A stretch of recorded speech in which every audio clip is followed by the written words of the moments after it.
This video is brought to you by Sun King Discs. Go to sunkingdiscs.com for a full selection of disc golf merchandise from all the major brands. What's up, guys? Welcome to my review of the Fox Spirit by Discmania. Big thank you to Sun King Discs for sponsoring this video. Go to sunkingdiscs.com to check out the website. They have a huge selection, all kinds of great plastic on there. Tell them I sent you. I appreciate their support. I appreciate you guys for stopping by to watch the video. Let's get into it. This is the Discmania Fox Spirit, and it is in the active line, which is molded by Yikun Discs from Asia. So what happened was, in brief, I've touched upon this in the Tiger Warrior video, but essentially Discmania has branched out and added new lines. They have the active line molded by Yikun, and then they have the Evolution line that is molded by Latitude 64, plus the Discmania Classics, still made by Innova. So they're actually getting different lines of discs all under the Discmania umbrella, made by other manufacturers. It's an interesting move, and so far I've liked the Yikun stuff that I've tested. Let's take a look at it. I'll use this one for the stamp.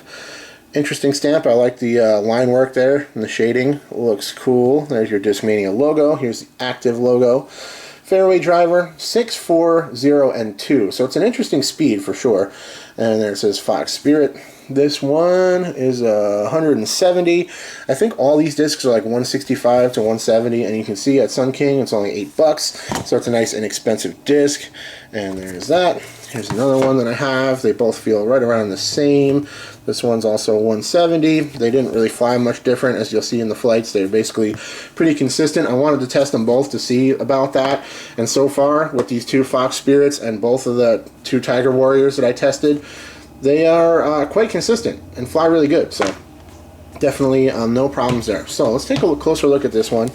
It has a pretty flexible, rubbery feel in the hand, and it grips like crazy. So much grip on this disc. I just love it. It's got that really rubbery feel. I love the feel of this disc. This would be a great disc to have in the bag for like maybe a little bit wet days, like rainy days, or if there's a lot of dew on the ground or anything like that, really humid days. This could be a really nice disc to have because that rubbery feel just grips super nice. It feels awesome. It has some give under the thumb and some flexibility to the flight plate, but the rim has enough bulk to it where the whole disc stays pretty rigid and allows you to release it nice and clean out of the hand. Let's take a look at the rim profile here. It's pretty blunt and kind of squared edge there, and it's a very small rim. Oh, puppy.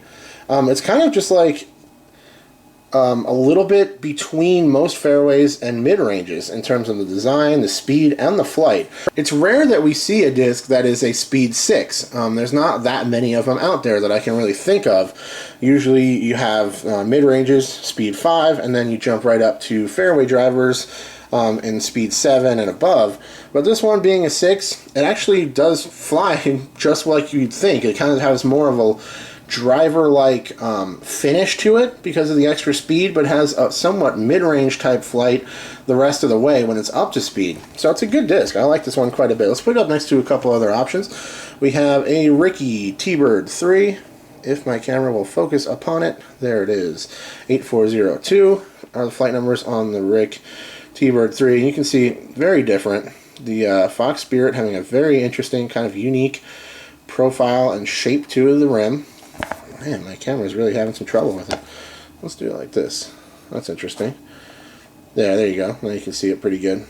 And yeah, definitely different, but always like to put it up next to things that I have laying around. I also have an Escape, a hugely different disc, but I like to just compare two different discs that you might be familiar with just to get an idea of the differences in shape. Hugely different design and flight. The Escape being a huge glide, a little bit faster disc, and there they are side by side. So all in all, I love the feel in the hand of this disc. It just feels tremendous. It's really comfortable. There's nothing sharp, no hot spots. It digs into my palm perfectly, and I love the grippy, rubbery plastic. It's probably going to be, you know, similar in durability to any other baseline plastic. It'll beat up pretty quick, but I actually feel like these, once they were to break in, would probably have a really nice flight to it. If you got one to kind of break in a little bit, and it'd probably just fly really straight overall. So let's talk about the flight of this thing. It basically matches the flight numbers perfectly. It's not super glidey. It's pretty slow. and it has some fade when it slows down, but other than that, it'll basically hold the release angle. It can flex a little bit. I like to throw it nice and flat or on slight hyzer and just let it stand up and fly real straight, have a gentle, consistent fade once it slows down. And it's a really nice point and shoot disc. It's one of those discs that if you like throwing mid-ranges, and you kind of prefer them over fairway drivers for whatever reason, this could be an interesting disc for you to check out, because it has a feel and behaves similar to a mid-range, but once it slows down, it has that driver fade. A little bit sharper rim, I believe, is what's causing that to happen, where once it kind of hooks up and starts to lose speed, it will finish a little bit more aggressively than most mid-ranges. Most mid-ranges, if they fly straight, they stay straight all the way, and they're not going to have as much of a fade once it slows down. This disc is something that I can throw nice and straight and consistent and play for that little bit of fade once it starts to slow down. Definitely a solid disc overall, and I think Discmania fans will probably like this one and be a good, stable fairway driver to start out with. And I believe that's kind of the thought process behind the active line being all baseline, being inexpensive. It's a good kind of beginner disc for people to try out. This one being a little bit more on the stable side of things is what I wanted to try it out for. The thing that kind of drew me towards it is that it's a little bit more stable than some of the other molds, so I wanted to see how this handles for me, who I've been playing for quite a while, although I don't throw very far at all. I am pretty proficient compared to most beginners, and it was a really solid, consistent flyer for me, and I really had a good time testing it. So basically flies how you'd expect based on those flight numbers. Not much in the way of natural turn, not a ton of glide, not a ton of speed.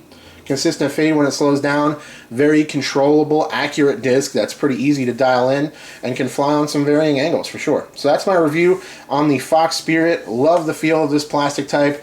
If you'd like to win this beautiful pink one right here, all you have to do is go down in the description below, look for a Google form, as I've been doing almost every video lately, and just fill that out. You'll be entered to win. Make sure you're subscribed to the channel.